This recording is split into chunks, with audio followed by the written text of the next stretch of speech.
Na questão 8, a gente está observando aí a questão da preposição, né? Estou observando aqui.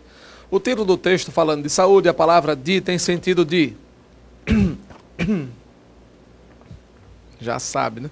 A gente vai tentar levando aí, Edinaldinho. Vamos lá. Olha só. A questão 8 fala exatamente sobre o emprego da preposição.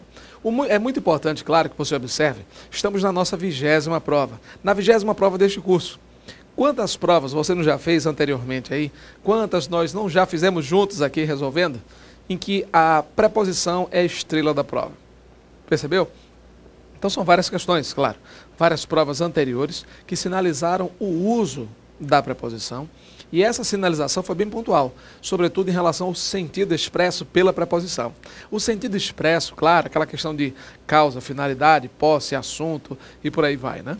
Você sabe que o emprego da preposição, o valor semântico da preposição é importante, varia de contexto para contexto, assunto, causa, finalidade, e você precisa ficar atento, devidamente sintonizado a isso, e nenhum problema, né?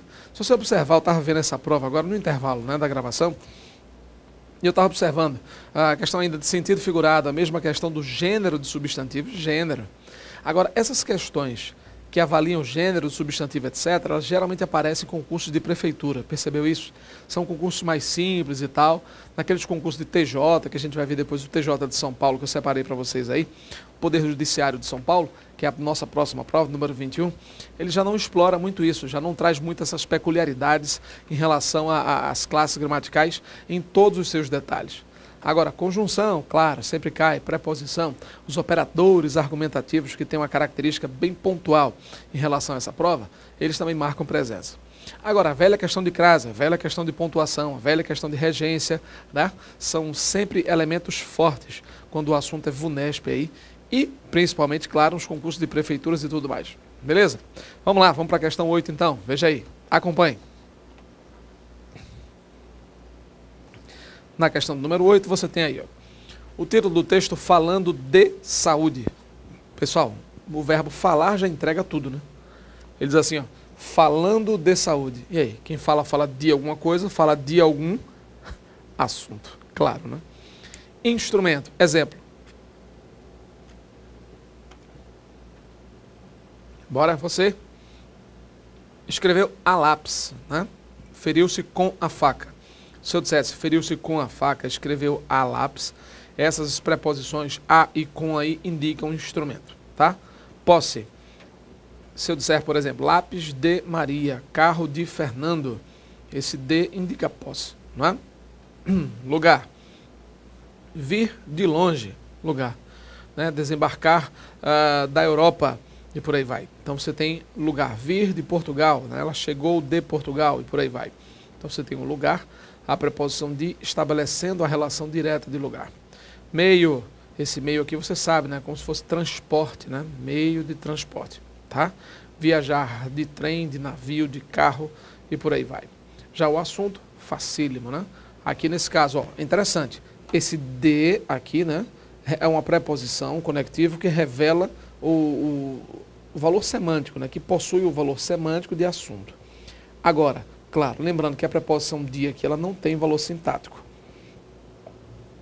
Quando a gente fala, falando de saúde, pessoal, esse de saúde, essa expressão aqui, é que passa a ser uma adjunta adverbial, tá? Veja que o de é apenas preposição, agora o de saúde, quando você junta tudo, aí aqui você tem uma adjunta adverbial, nesse caso aqui, tá? O adjunta adverbial de assunto. Marcelo, adjunta adverbial de assunto? Pois é. Engraçado, né? Quando a gente estudava advérbio há muitos e muitos anos, advérbio de tempo, lugar, modo, intensidade, era só isso, né? E detalhe, o advérbio de modo era só modo mesmo, você lembra? Pois é, só modo. Ele chegou vagarosamente, modo. Andava de mansinho, pisava de mansinho, modo. Tudo era modo. Feriu-se com a faca, modo. Era o modo como o cara tinha se ferido. Andava de carro, o modo como ele andava. Hoje em dia não é mais assim, né? Há pelo menos uns 15 anos aí, tá certo? Você tem adjuntos adverbiais específicos, sobretudo aqueles que de uma forma ou de outra poderiam sugerir modo. Então, os advérbios de modo são aqueles que terminam com mente. Terminou com mente, modo, beleza. Ou então, assim, bem, mal com L. Ele andou bem, modo. Ele andava mal, né? Mal é aquela velha história, modo. Então, quando eu tenho as palavras terminadas em mente, se eu disser viajou de carro, não é mais o modo. Significa o meio, o transporte com o qual ele andou. É isso? Saiu com os amigos, agora é companhia, não é mais moda. Quando eu digo saiu com os amigos, companhia. Então você tem uma série de outros sentidos, várias outras palavras que tem um valor bem específico aí, que não mais aquele valorzinho antigo e tal de modo. Beleza? Vamos continuar, acompanha aí. Vamos seguir, questão 9. Assinale a alternativa que apresenta a palavra em sentido figurado. Fácil, né, gente? O sentido figurado é o sentido conotativo, o sentido metafórico, é isso? Vamos lá. A nossa maior arma é a prevenção. Gente, a arma aqui não é munição, não é realmente o armamento pesado, tá certo? É a nossa maior forma de combater. Nosso maior recurso para combater isso. Percebeu?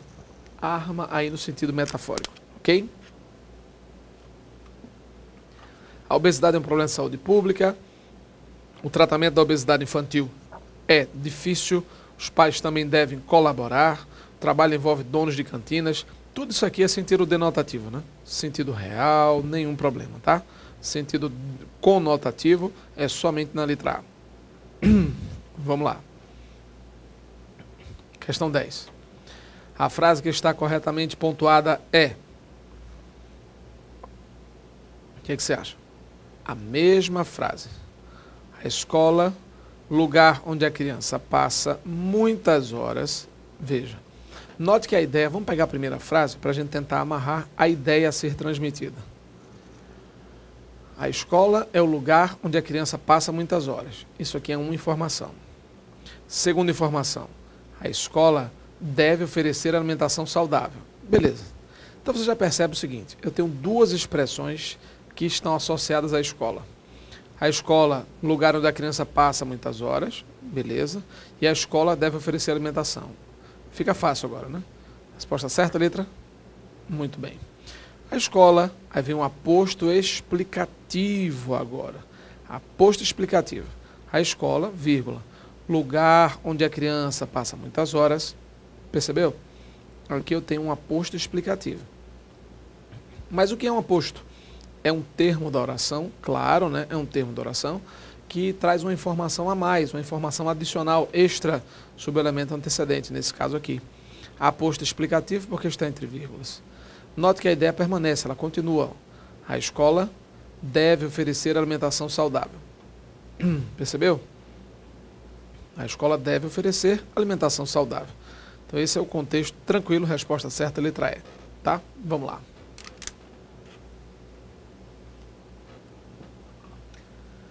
A alternativa é que o gênero masculino da palavra permanece igual ao feminino.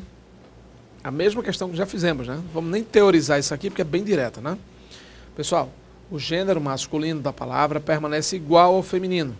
Eu tenho um gênero uniforme, não é isso? A gente sabe que o uniforme, ele possui 3 modalidades, lembram? Epiceno, comum de 2 gêneros, sobrecomum. Se o masculino permanece igual ao feminino, é a mesma palavra. Note que ele não está nem colocando o determinante aqui na frente. Então ele está colocando somente a palavra. Merendeira, merendeiro, merendeira. Então a palavra não é igual. Percebeu? Merendeiro, merendeira, eu tenho uma diferença aqui nesse O e no A, que são exatamente as desinências nominais de gênero, tá? Ou seja, os termos, as partes da palavra, vamos dizer assim, né? A desinência nominal de gênero é a parte da palavra que indica a flexão de gênero, que muda de masculino para feminino. Beleza? Tranquilo? Cozinheira e cozinheiro, a mesma coisa. Substantivo biforme, né? Não é uniforme, é biforme, porque eu tenho 2 formas diferentes, uma para o masculino, outra para o feminino. Cozinheira, cozinheiro, mesma coisa. Substantivo biforme, né? Biforme desinencial, não é isso? Aquele que possui a alteração apenas na desinência, na terminação.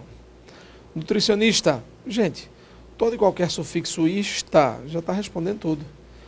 O nutricionista, a nutricionista, o terrorista, a terrorista, o dentista, a dentista, o jornalista, a jornalista, o pianista, a pianista. E não é só o sufixo ista não, hein? O sufixo ante, por exemplo.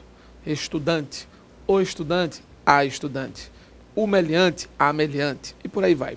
Então você começa a perceber aí que você tem vários outros sufixos que podem indicar profissão, cargo e tal, essa coisa toda, mas que de uma forma ou de outra também não sofrem alteração quanto à palavra, né? Eu tenho a mesma palavra representando masculino e feminino, então cuidado com isso aí para não confundir, tá certo? Beleza? Fácil demais, né? Flexão de gênero, e o pessoal ainda diz que isso não cai em prova, mas olha, é fogo, né? Vamos lá, acompanha aí. Inspetora, aí fica fácil, né? Também pela desinência de gênero. Inspetor, quando eu acrescento a desinência inspetora, tá tranquilo. Cantineira, cantineiro, ou seja, né, funcionário da cantina, beleza, nenhum problema. Questão 2, 12. Racional alternativo em que o verbo destacado está no tempo passado. Diga aí. Beabá, bebé, sem comentários, né? Vamos avançar um pouco mais? Vamos transformar essa questão aqui numa questão realmente proveitosa, naquela que efetivamente vale a pena, gente? Vamos lá. Assinale a alternativa em que o verbo destacado está no tempo passado. A obesidade também atinge as crianças. Eu atinjo, tu atinges, ele atinge, ela atinge. Terceira pessoa do singular, presente do indicativo do verbo atingir. O combate à obesidade terá de ser travado. Terá, terminação ra, desinência verbal ra. Aí você já sabe. Você tem aqui o futuro do presente do indicativo, terceira pessoa do singular. É isso? Então, terceira pessoa do singular, presente, futuro do presente do indicativo. A obesidade terá. O combate terá, certo? Ele terá. Os pais preparam os lanches dos filhos. Eles preparam. Preparam, terceira pessoa do plural, presente do indicativo. Os mistérios assinaram o projeto. Aí veja, assinaram, você já sabe. Tempo do passado, tudo bem, a letra D. E aqui você tem a merenda escolar deveria, terminação ria, futuro do pretérito. Aí eu tenho duas observações aqui. A primeira, a terminação rão, veja, a terminação rão aqui, claro, você tem no pretérito perfeito e no pretérito mais que perfeito, tá certo? Pretérito perfeito e mais que perfeito. Qual é a diferença no uso dessas duas terminações? Porque são idênticas. O pretérito perfeito na terceira pessoa e o pretérito mais que perfeito também na terceira pessoa tem a mesma terminação. Tá, mas como é que eu vou saber então? Olhando para uma frase, como é que eu vou saber se é pretérito perfeito ou imperfeito? Como é que eu vou saber isso? Gente, o pretérito perfeito, ele pode aparecer em frases de período simples, em que você só tem este verbo pronto na história. Aparece assim. Agora o pretérito mais que perfeito sempre irá aparecer em período composto. Eu tenho uma frase em que aparece mais de um verbo. Percebeu? Se tem mais de um verbo, tranquilo, já tem a mesma característica aí, você tem que ficar ligadíssimo, certo? Então nesse caso é o pretérito perfeito, claro, assinaram, tá? Eu só vou indicar que é pretérito mais que perfeito quando for período composto. Eles concluíram a tarefa quando eu cheguei. Esse concluíram, eu posso dizer concluirá. Eu posso dizer, por exemplo, que esse concluíram é o pretérito mais que perfeito do verbo concluir, e eu estou querendo dizer, nesse contexto de frase aí, que eu já tinha concluído, ou que eles, no caso, já haviam concluído quando eu cheguei. Aí sim, eu tenho um exemplo típico de pretérito mais que perfeito. Já no próximo, você tem a merenda escolar deveria ser mais nutritiva. Veja, na última frase ela deveria. O deveria aí, você sabe, futuro do pretérito, não é isso? Agora, é um futuro do pretérito do indicativo com uma característica. O que foi que você já estudou de verbo que você já viu? Modo indicativo, ação real, certa. Modo subjuntivo, uma ação possível, uma hipótese. Lembra? Ação possível, hipótese. E modo imperativo. No modo imperativo, você sabe, expressa ordem, pedido, desejo, súplica, conselho, sugestão. Agora, o futuro do pretérito, terminação ria, faria, estudaria, comeria. O futuro do pretérito ele tem uma característica. Mesmo sendo um tempo do indicativo, ele expressa uma ação possível, ele expressa uma hipótese. Então, muito cuidado com isso, tá certo? Uma hipótese, uma ação possível, ele tem sempre essa característica aí, futuro do pretérito. Então, agora, geralmente, né, você tem uma articulação verbal do futuro do pretérito associada ao imperfeito do subjuntivo. Vou dar um exemplo. Você passaria se estudasse mais. Se você estudasse mais, passaria. Então é comum ocorrerem frases em contextos em que você tem futuro do pretérito, uma possibilidade no futuro, claro, nesse caso aí, vinculada a uma condição. Vinculada a uma condição, esqueça não. Então o futuro do pretérito pode tratar de uma possibilidade vinculada a uma condição aí. Beleza? Tranquilos? É isso aí. Próxima aula a gente segue juntinho. Até lá.